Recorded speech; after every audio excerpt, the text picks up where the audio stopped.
ও ভাই, কি দেখছেন? আমাকে আমাকে দেখবেন না। আজকে একটা গোপনীয় কথা আপনাদের জানাবো। পাথরে কী থেকে হয়? Kidney stone, gall bladder stone কী থেকে হয় জানেন? অবশ্যই জানেন না। কি মনে করছেন? মানে পানি থেকে? কি মনে করছেন? মাছের মাথা থেকে? না না, এই পাথরের জন্য কত কষ্ট করতে হয়, অনেক কষ্ট, অনেক যন্ত্রণা, কিন্তু আমরা সেটাই জানি না যে কোথা থেকে পাথর হয়।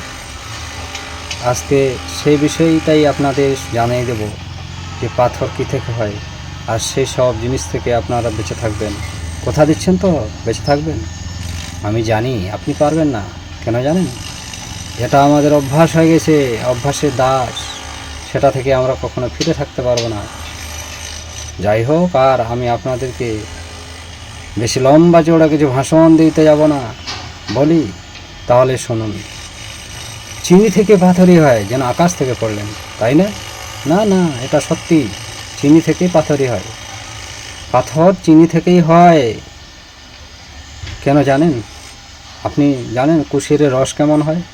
কুশিয়ার মাঠ থেকে কাটার পরে যখন মেশিনে রসটি বার করা হয়, সেটির কালার কি হয়? গ্রিন, সবুজ। জানেন তো নাকি? না দেখেননি? অবশ্যই দেখেছেন।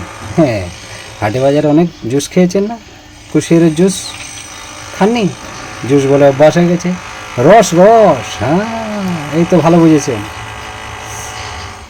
ওই কুশিয়ারের রসটাকে যখন গরম করে গুড় তৈরি করা হয়, সেটি কিন্তু সবুজ কালারের। আর এটাকে সাদা করার জন্য, হোয়াইট কালার করার জন্য, বুঝতে পারছেন তো? বুঝে আসছে? বুঝে আসছে। ওটিকে চুন দিয়ে মিশিয়ে তারপরে ওটাকে হোয়াইট বা সাদা করা হয়। বুঝতে পারলেন? হ্যাঁ। এবার চুন কী থেকে তৈরি হয়? পাথর থেকে। পাথর থেকে চুন তৈরি হয়। সেই চুন আমাদের এই কুশিয়ারের রসের মধ্যে মিক্স করে সাদা করা হয়, আর সেই চুন মিশ্রিত চিনি আমরা সবাই খাই, তাই না? চিনি ছাড়া কেউ আছে? এমন কোনো লোক আছে? না। আমার তো মনে হয় ঠান্ডার সময় চিনি ছাড়া কোনো একটা লোকই নেই, কোনো একটা বাড়ি নেই, কোনো পরিবার নেই। কারণ কি জানেন? যে চা সকালে এবং বিকালে আমাদের লাগবেই। চা না খেলে যে ঠান্ডা যাবে না। বুঝতে পারলেন তো?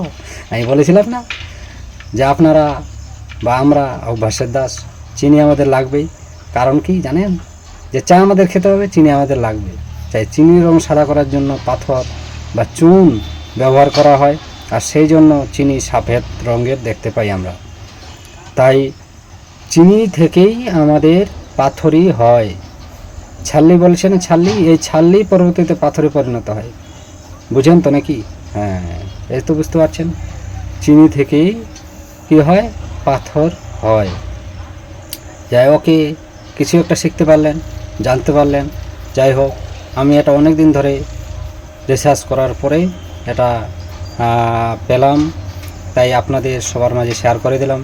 ভিডিওটি যদি আপনাদের ভালো লাগে তাহলে অন্যকে শেয়ার করে দেবেন। Thank you.